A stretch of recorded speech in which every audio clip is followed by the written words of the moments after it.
All of us will at some point have to face our own demise. However, for some unfortunate souls throughout history, the downfall they experienced can truly be described as a fate worse than death. The ending of their mortal life of little consequence when compared to the tragic circumstances surrounding it. Here are my choices for 5 of the worst fates in history. Number 5. The Poison King.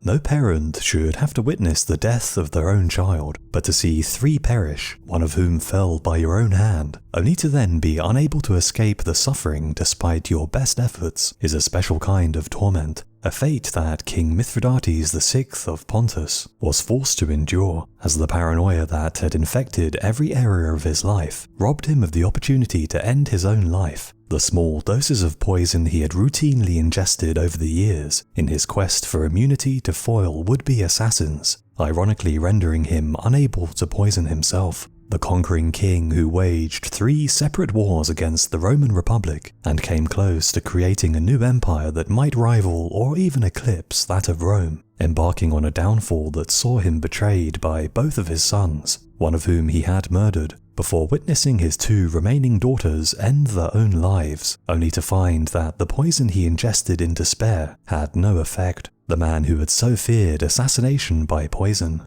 ironically unable to use it in his greatest time of need.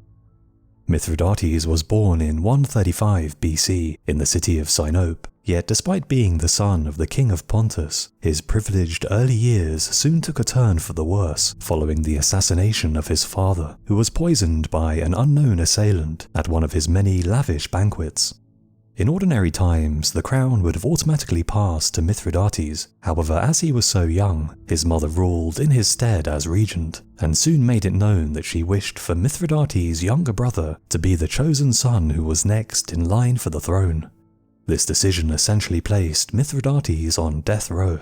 His mother and younger brother could not risk allowing him to live, as his mere existence would pose a never-ending threat of civil war should he choose to challenge his younger brother for power. Knowing full well that it would only be a matter of time until he joined his father in the afterlife, Mithridates made the decision to go into hiding until he was old enough to make a bid for the throne, fleeing into the wilderness beyond the reach of his scheming mother, a woman who many suspected of being the person responsible for poisoning her husband. Safe from his mother's plots, Mithridates understandably developed a great deal of interest in poisons and their antidotes, and he became consumed with learning everything possible on the subject.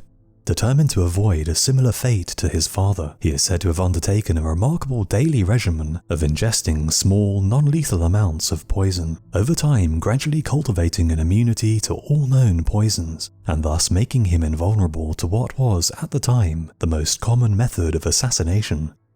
After years in hiding, having reached adulthood, Mithridates decided that the time was finally right to return home, and he emerged from the wilderness intent on seizing back the throne, which he viewed as his birthright, determined to take revenge upon all those who had wronged him. No doubt supported by a formidable retinue of advisors, he was eagerly welcomed back by the people of Pontus, the common mob needing little persuasion to hail the imposing and powerful man he had grown into as their rightful king. One of his first acts as king was to imprison his mother and younger brother, their subsequent deaths in his dungeons, no doubt a deliberate punishment for the poisoning of his father. With all potential threats eliminated, he could now begin realizing his dreams of creating a new empire around the Black Sea that could rival or even eclipse the might of Rome. Demonstrating an innate talent for leadership, politics, and strategy, he carried out a series of military campaigns to add nearby territories to his dominion, while exercising an array of diplomatic levers to bring even more kingdoms within his sphere of influence, dramatically expanding his holdings in a surprisingly short period of time. Yet such rapid growth soon gained the attention of the Roman Senate, which was unlikely to simply sit back and allow such a formidable rival empire to form right on his doorstep. Nevertheless, Mithridates was undeterred, and it seems as though compromise or peace with the Romans was never even his goal, an attitude demonstrated with deadly effect when he supported the massacre of some 80,000 Roman civilians living in border territories, granting amnesty and freedom to slaves who murdered their Roman masters, and erasing the debts of those who killed their Roman creditors. There could now be no going back. war between Pontus and the Roman Republic was inevitable. 3 separate conflicts would follow in what became known as the Mithridatic Wars, as Rome attempted to snuff out their emerging rival to the east. However, Mithridates proved to be astoundingly resilient, his competence and tactical brilliance on the battlefield earning him a grudging respect amongst his enemies in Rome, with many referring to him as the Hannibal of the East. Yet despite holding on against the odds for so long, by 63 BC, Mithridates was finally defeated by the Roman general Pompey and forced to flee to his kingdom's northernmost territories, yet still he refused to yield, instead attempting to raise yet another army to continue the fight. However, it was now that everything began to fall apart, and perhaps persuaded by Roman gold, both of his sons rebelled, leading to Mithridates carrying out the almost unthinkable act of murdering one of his own children in a desperate attempt to hold on to power. Yet even this extreme behavior failed to halt his demise. With everything he had fought for lost, and with the relentless Pompey and his remaining rebellious son closing in on him, the cornered Mithridates decided to take his own life rather than allow himself to be captured and humiliatingly paraded in a Roman triumph. Yet it was now that his earlier paranoia would come back to haunt him. Throughout his time as king, Mithridates had grown more obsessed with his study of poisons, continuing to imbibe small, non-lethal doses of every known poison in his quest for superhuman immunity. His royal gardens full of toxic plants, his servants ordered to gather snakes, scorpions, and jellyfish from across his domain, and there are even tales that he managed to develop a universal antidote capable of countering all poisons. Cornered in his citadel, he decided to ingest a huge dose of poison to end his life without the shedding of blood. However, before tending to his own demise, he was persuaded to administer fatal doses of the poison to his wife and 2 daughters, the women preferring a quick and painless end over the depraved punishments their enemies no doubt had planned for them. After witnessing all 3 quickly succumb to the poison's effects, the distraught and broken king immediately swallowed the remainder of the poison, hoping to put a speedy end to the unbearable suffering he was experiencing. However, having shared some of the bottle's contents with his family, the dose remaining was now too weak to overcome the formidable immunity his years of training had acquired. Desperately craving the sweet release of death, he reached for his sword and attempted to plunge its sharp point into his body. However, although the poison he had taken failed to end his life, it had robbed him of much of his strength, rendering him too weak to land an effective blow.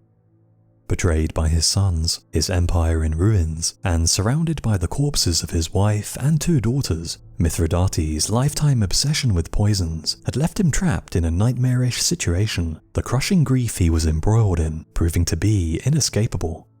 It's not known how long the fallen king lay there, unable to end his own suffering, each minute undoubtedly passing as though it were an eternity. However, he is said to have finally been granted a release from his prison of torment, either by a loyal bodyguard who discovered his wretched situation, or by the swords and spears of the vengeful enemies closing in upon him. Number 4. The Caged Sultan. It could be said that all suffering is relative. The theft of a single dollar can be devastating for a man with nothing, while at the same time somebody who possessed everything would not even be aware of such a loss. So it's no surprise that a man who went from being an unimaginably wealthy and powerful leader in control of one of the most formidable armies on the planet to little more than the caged plaything of his arch-rival would struggle to find a reason to continue living. The humiliating sight of his wife enslaved to the deviant whims of his hated enemy, causing the broken Sultan Bayezid to dash his own brains out against the iron bars of his cramped cage in despair. The man who became the only Ottoman Sultan to ever be captured by an enemy, unable to endure the humiliation such a fate brought with it. The devastating loss of honor, prestige, and respect he experienced at the hands of his nemesis, too much to bear for a man who prized such virtues above all else. Crowned in 1389, the reign of Sultan Bayezid I quickly became marked by extraordinary military success, as he rapidly expanded Ottoman power and thus his own, spreading the empire's borders into southeastern Europe and unifying all of Anatolia under his rule. Following the crushing defeat he inflicted upon a crusader army that had been dispatched to halt his meteoric rise, Bayezid was at the height of his power, However, a far greater threat was looming in the east.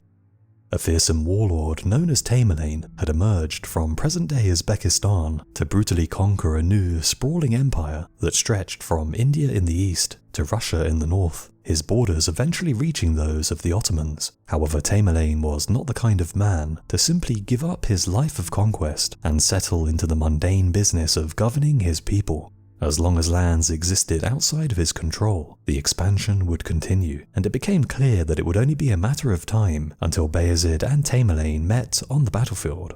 The world was simply too small to house two men who believed that ultimate power was their God-given right.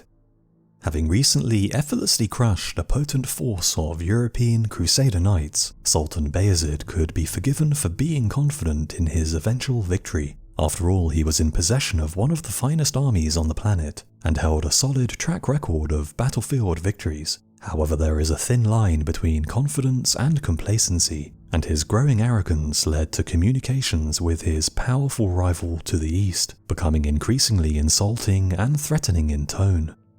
This trading of diplomatic insults continued to escalate. However, Bayezid would soon regret intentionally angering one of history's most merciless conquerors. The boastful threats he had sent Tamerlane coming back to haunt him in catastrophic fashion. Determined to crush his prideful foe, Tamerlane successfully persuaded several of Sultan Bayezid's vassals to join him in an all-out assault on the Ottomans. With his ranks multiplied by these newfound allies, Tamerlane marched his enormous army towards the Ottoman capital of Ankara in 1402, determined to teach the arrogant Sultan that there is always a bigger fish. Upon receiving news of the enemy host approaching Ankara, Bayezid force-marched his army across Anatolia during the height of summer in the hopes of halting Tamerlane before he reached the city. However, the sun-baked territory the Ottoman troops passed through contained barely enough water to keep them alive, let alone in good fighting condition. To compound the precarious situation, Tamerlane had masterfully outmaneuvered Bayezid, placing his army at the Ottoman rear, directly between the Sultan and the city he was attempting to save. In response, the Ottomans hurried back to relieve the now besieged capital, once again forcing them to endure a long march across arid terrain, which had already been stripped of all food and water by Tamerlane's army, in a classic example of the scorched earth tactic. The hungry, exhausted, and dangerously dehydrated 85,000 Ottoman troops now faced the arduous task of defeating a much larger force of 140,000 Timurid warriors who were well rested and well supplied. However, despite such a dangerous imbalance, Bayezid had no choice but to attack. The ordinary Ottoman soldier faced a stark choice: risk a possible death on the battlefield or a certain death from thirst. The two sides engaged each other on the 20th of July 1402 to settle which of the tyrants would prevail, and after an initial period of bloody stalemate, the tide of battle decisively turned in Tamerlane's favour when a significant force of Bayezid's Anatolian vassals switched sides, worsening the already severe Ottoman numerical disadvantage. The remaining Ottoman troops stood their ground and fought on regardless. However, their position was now hopeless, and by the end of the day some 100,000 corpses from both sides littered the field in what was one of history's bloodiest battles. The defeated Sultan Bayezid attempted to flee, however he could not escape the vengeful grasp of his rival. Soured by months of insulting correspondence, Tamerlane would not be denied his prize, and after a relentless pursuit, the Ottoman Sultan was surrounded and captured along with his wife.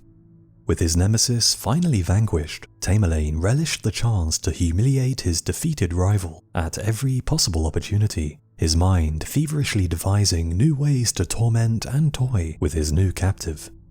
The crestfallen Bayezid was said to have been locked inside a small iron cage just 3 feet wide, and even used as a footstool by his vengeful master. Tamerlane's royal exhibit paraded for all to see in every town he passed upon the long road back to his capital at Samarkand.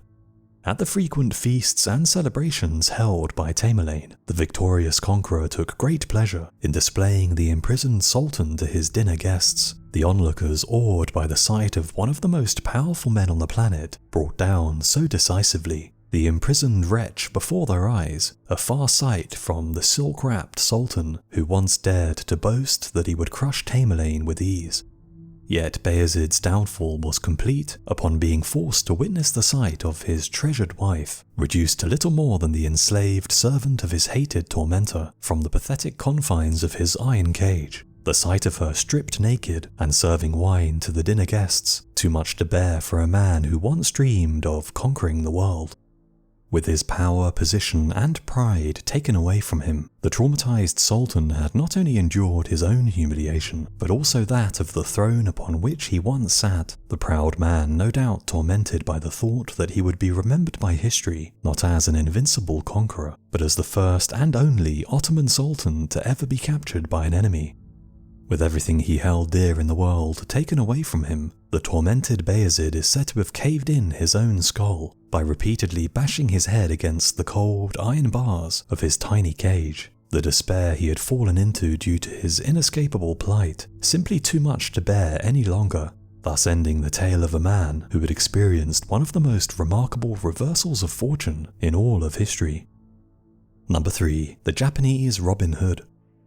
A mysterious outlaw who is said to have stolen from the rich to give to the poor, became a legendary anti-hero who has since been described as the Japanese Robin Hood. Yet despite widespread support and admiration amongst the common people, the man who was a combination of ninja, thief, and assassin would not escape punishment. The bandit's reckless actions not only condemning himself to a gruesome fate, but also his infant son, both being boiled alive together in the same vat of hot oil for an earlier failed attempt to murder the ruling warlord of all of Japan. The dying man's final moments of life spent desperately trying to hold his child above the flesh-melting oil.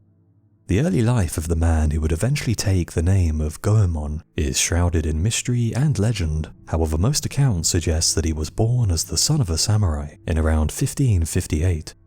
Destined for an unremarkable life, everything changed when his father was killed on the orders of the shogunate. The distraught teenager swore to take revenge against those who had ordered the killing, yet deadly vengeance against the most powerful man in Japan was not something that an untrained 15-year-old orphan had any hope of achieving, and so he instead dedicated his life to mastering the art of ninjutsu under the tutelage of one of the most famed masters in all of Japan. Goemon proved to be a talented apprentice, and some versions of his tale suggest that his master even adopted the young man, raising him as though he were his own son. Yet such kindness would not be reciprocated by a man who was already showing himself to be prone to violence and rash behavior. At some point during his training, Goemon is said to have become involved with one of his adoptive father's mistresses, or perhaps even his wife, the affair the two embarked on soon discovered by the outraged master, resulting in Goemon and his new lover fleeing for their lives, stealing a substantial sum of gold coins in the process. What happened next is unclear. In some versions of the tale, the woman would later be killed by Goemon while slowing him down during an escape. However, what is known is that after getting a taste for thieving, he realized that the lifestyle of an outlaw was to his liking. Settling in Kyoto, Goemon founded a gang of bandits that would turn the city into their personal treasury, posing as merchants by day to scout potential targets to rob without raising suspicion, while conducting the mass thefts after nightfall. It was during this time that the criminal group managed to portray themselves as folk heroes to the ordinary Japanese people, stealing only from the most wealthy lords, merchants, and nobles, while sharing their loot with the poor and needy. However, the truth behind their actions may have been far more cynical and self-serving. Some accounts suggest that during a heist, Goemon and his men would scatter a portion of the loot across the streets, perhaps in the hopes of creating a crowd of people to slow down their pursuers, or simply serving to distribute the stolen goods so widely amongst the city's population that tracking down the real thieves would prove impossible for the authorities, since it would simply not be practical to punish half the city for being in possession of stolen goods. By using the poor as a smokescreen, the gang may have merely been accidental heroes, only sharing their loot with the poor so as to save their own skins. Yet regardless of the true motivation behind their wealth redistribution, Goemon's reputation as a Japanese Robin Hood became cemented in the minds of the Japanese people. However, despite this newfound fame and fortune, Goemon never abandoned his long-held goal of revenge. And while varying accounts suggest that he wished to avenge the murder of his father, his wife, or even simply wished to eliminate a man he viewed as a dangerous tyrant, Goemon eventually decided that the time was right to assassinate Toyotomi Hideyoshi, the most powerful lord in Japan, and the man Goemon blamed for the wrongs he had suffered. Under cover of night, Goemon made his move, sneaking into Hideyoshi's castle and making it through to his private quarters. However, a misstep in the darkness saw him bump into a table, knocking the bell resting upon it to the ground, with predictably noisy results. Alerted by the loud rings, nearby guards stormed into the room and seized Goemon before he could land a killing blow against his target. For the attempted murder of such an important man, death could be the only punishment. However, Goemon's crime was considered so heinous that an especially grim fate was planned just for him.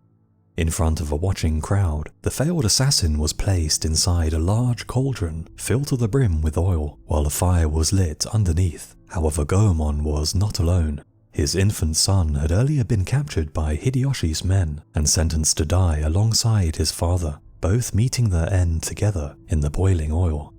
With the temperature of the oil rising rapidly, the panicked Goemon desperately sought to save his baby son. With his flesh boiling from his bones, he summoned the inhuman willpower to raise his infant child above his head in a vain attempt to save the boy from the scalding oil below. But his efforts would prove to be futile, for he could feel his grip on life rapidly slipping away. When he could no longer hold the boy's body up any longer, he plunged his son deep into the oil to where the temperature was greatest, in an attempt to kill him as quickly as possible, and thus minimize his suffering, sparing him the agony of slowly being boiled alive, before defiantly presenting the tiny corpse to all those still watching to show them the horrific crime they had partaken in. With his son dead in his arms, Goemon finally succumbed to his terrible burns, his lifeless body slowly sinking into the oil, along with his innocent child. Number 2. The Royal Assassin. Few people in human history have experienced an end as gruesome, inhumane, and drawn out as Balthazar Gerard, a seemingly ordinary French lawyer who carried out the assassination of the famed Dutch independence leader William the Silent, a man so beloved by his people that the murderer responsible for his death would be subjected to a torture and execution so elaborate that it's difficult to imagine what kind of depraved mind could have dreamed up such a horrific punishment. The suffering he was subjected to deemed to be barbaric and excessive even by late medieval standards. Yet inconsolable at the murder of their treasured leader, only the most severe punishment would satisfy the outraged mob, the unfortunate assassin experiencing an ordeal that was more an act of revenge than it was of punishment. Balthazar Gerard was born to a Catholic family in a region of France that, in the 16th century, was under the control of Philip II, the King of Spain, a man who, as a fellow Catholic, Gerard fervently supported. At that time, King Philip was one of the most powerful men on earth. The empire he controlled spread across the globe, the wealth at his disposal immense. However, trouble was brewing uncomfortably close to home amongst the Spanish crown's largely Protestant subjects living in the modern-day Netherlands. The Dutch had grown increasingly dissatisfied with their place in the Spanish Empire, with many now actively seeking a way to throw off the shackles of the Spanish king, eventually rallying behind a Dutch nobleman named William, the Duke of Orange, a man who quickly began using his considerable wealth and widespread popularity to organize insurgencies across the northern provinces. This unlikely revolutionary, unwilling to accept attempts by the Spanish to stifle the religious freedoms of his fellow Protestants. By 1568, this religious unrest exploded into outright rebellion, the bloody conflict that followed, becoming known as the 80 Years' War. Several Dutch victories on the battlefield followed, and in 1581, the United Provinces officially declared independence, installing a new government and cutting all ties with Spain. Yet King Philip II was not prepared to simply give up control of these lucrative provinces, and placed a huge bounty of 25,000 crowns on the head of the man whom he blamed for his current predicament, the Dutch independence leader, William of Orange. With such a huge prize to be won, it would only be a matter of time until somebody tried to collect. Balthazar Gerard soon learned of the bounty, and motivated either by duty to the Spanish king or by a desire for great personal wealth, he resolved to make his name in history as the man who struck down the rebellious Dutch nobleman, leaving his home in France to begin his journey into notoriety. On the 8th of July 1584, while performing reconnaissance on William's residence, Gerard was approached by a cautious guard and questioned about what he was doing there. Thinking quickly on his feet, Gerard said that he was hesitant to enter the nearby church since he was dressed in such shabby attire. In a bizarre twist to the tale, the guard took pity on him and somehow arranged a gift of 50 crowns directly from William himself for the purchase of new clothes, money that Gerard instead used to purchase a pair of pistols. Unbeknown to him, William had directly financed his own assassination. 2 days later, Gerard made his move, positioning himself in a dark corner from where he awaited his prey. As William ascended the nearby stairs, Gerard leapt from the shadows and fired a volley from the 2 pistols he had purchased, both bullets finding their mark. Buoyed by his success, the assassin fled for his life, yet despite thorough getaway planning, Gerard's escape was foiled by sheer bad luck after he tripped over a nearby heap of garbage, the pursuing guards easily catching up with him and taking him into custody. At his hastily arranged trial, Gerard made no attempt to deny guilt, and he was sentenced by the judges to be tortured and executed for his heinous crime. The ordeal he was about to endure, remarkable even for the medieval period for its barbarity, level of detail, and the sheer variety of imaginative methods used to maximize his suffering.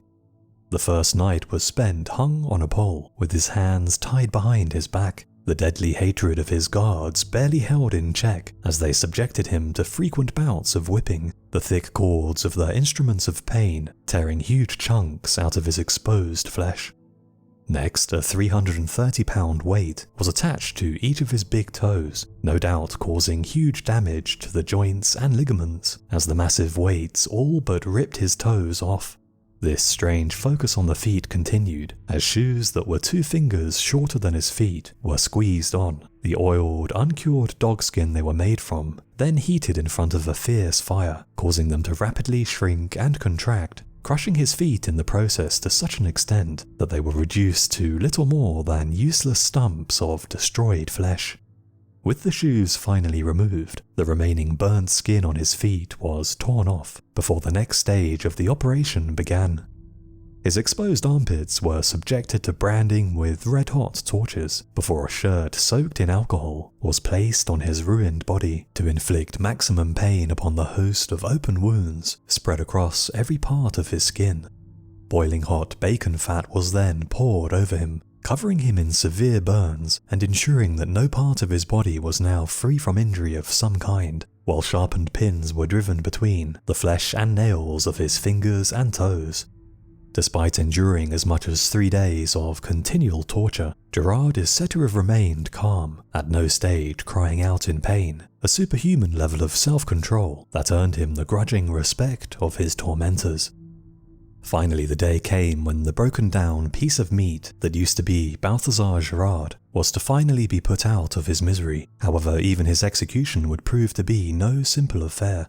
The court had ordered that his right hand be burned off with a red-hot iron, while men armed with simple pincers were to tear the flesh from his bones at 6 different locations on his body before disemboweling him, tearing out his heart and throwing it in his face, ending the day by cutting his body into quarters and removing his head. Number 1. The Boastful Soldier. Everybody makes mistakes, but as a young Persian soldier learned 2,500 years ago, not everyone is forgiven for their transgressions. This otherwise loyal man, condemned by his king to endure one of the worst punishments ever devised for a mere drunken slip of the tongue. Yet despite his error being a momentary wine-fueled lapse of judgment, mercy was not a quality that ancient rulers could indulge, lest they find their lenience becomes fertile ground for outright disobedience and disloyalty amongst their subjects. What was an understandable, youthful boast in the heat of the moment, condemning a man to 17 days of unimaginable suffering, his torture by milk and honey, although sounding relatively tame, resulting in him experiencing the horrific fate of slowly being eaten alive by thousands of crawling insects and gnawing vermin. When King Darius II of Persia died in 404 BC, his two ambitious sons spared little time to mourn their father's passing, their hungry eyes coveting the now vacant throne. As the eldest son, Artaxerxes inherited the crown according to the Persian laws of succession. However, his younger brother Cyrus was not content to spend his life in the shadow of his elder sibling and immediately challenged the legitimacy of his brother's claim. Unsurprisingly, the younger man's maneuvering held little weight and the plot failed. However, thanks to the intervention of their mother, Cyrus managed to escape punishment that would have no doubt been lethal, fleeing into exile from where his smouldering jealousy led to the fomenting of a second bid for the crown. After gathering together his supporters and raising a formidable army of mercenaries, Cyrus moved against his brother once again, just 3 years later, the two sides meeting at what became known as the Battle of Cunaxa to settle once and for all whose claim to the throne would prevail. Cyrus proved to be far more competent in matters of war than he was in court intrigue, and having broken through Artaxerxes' royal guard, he was within a hair's breadth of finally vanquishing his hated elder brother.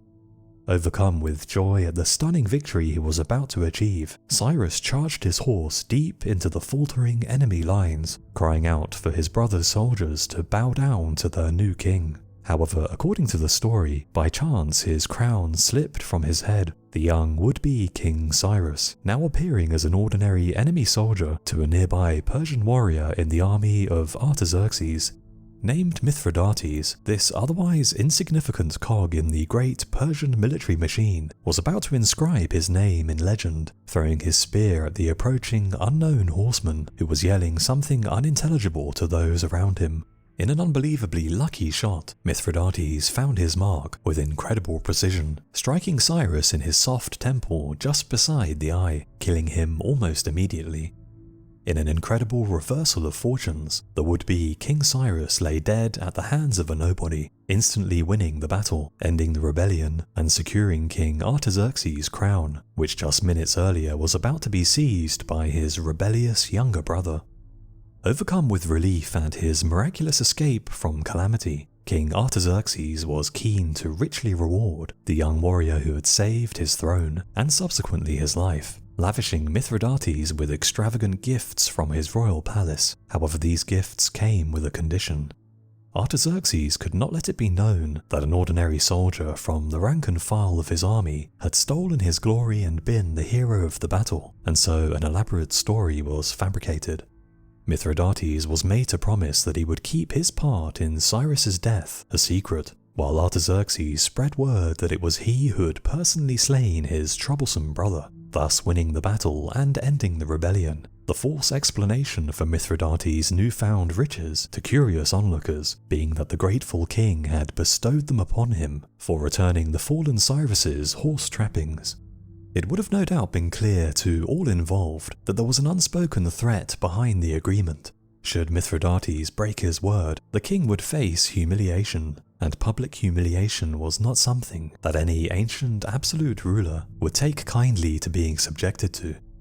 While the story should have ended there, the barbs of an inquisitive eunuch, coupled with too much wine, were about to condemn the newly wealthy Mithridates to a prolonged and agonizing end. At a great banquet held to celebrate the victory, a group of guests led by a court eunuch pressed Mithridates for more details about that fateful day, curious as to why the king had so lavishly rewarded him for merely returning some relatively worthless items. It's likely that rumours regarding what really happened had already begun spreading through the palace, the scheming eunuch no doubt seeking confirmation that they were true.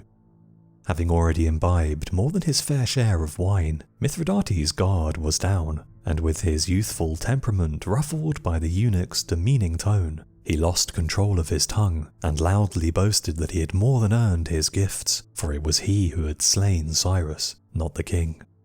Upon hearing the drunken confession, it said that all those within earshot of Mithridates immediately bowed their heads to the ground, knowing full well that the poor young man had just sealed his own fate. Word soon reached King Artaxerxes that Mithridates had broken their deal, the man who had the power of life and death over all those within the Persian Empire, taking such treachery as a personal insult for which there could only be one punishment. Mithridates was about to experience scaphism.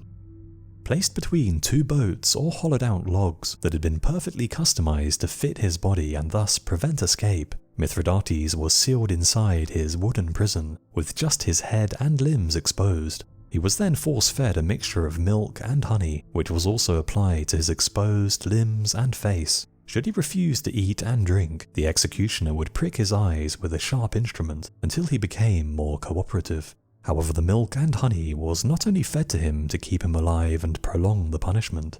With his stomach constantly being filled with the rich mixture, it wasn't long before Mithridates repeatedly voided his bowels. The resulting mess trapped inside his wooden tomb left to fester on his exposed skin. The horrendous stench produced quickly attracting hungry swarms of flies, insects, and other assorted vermin, keen to feast upon the generous banquet provided for them. As the wriggling mass of critters took up residence within the boats, they no longer distinguished human waste from human flesh, and soon began greedily feasting upon the flesh of Mithridates, who was no doubt acutely aware of each bite and sting upon his skin, as thousands of insects gnawed at his soft flesh. With every inch of his face and body now blanketed by swarms of hungry critters, Mithridates would have been left unable to cry out in pain, or even open his eyes, lest his tiny tormentors take the opportunity to crawl into his throat or burrow into his exposed eyeballs. In the blind world he now inhabited, time would have become an abstract concept, and despite no doubt longing for death to come, such a mercy would not be granted, the men overseeing his punishment, ensuring that he was kept alive for as long as possible, with the regular force feeding. As more and more of his outer flesh was consumed, the insects would eventually find an exposed orifice to burrow into, laying eggs inside his body which, when hatched, resulted in him being eaten alive from both the inside and outside at the same time.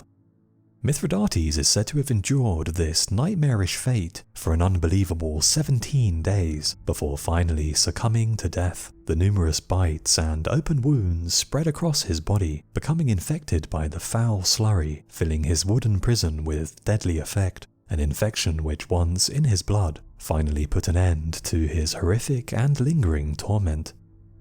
So those are my choices for 5 of the worst fates in history. Let me know which other examples of terrible fates you would have included in the list in the comments below, and I'll see you again on the next video.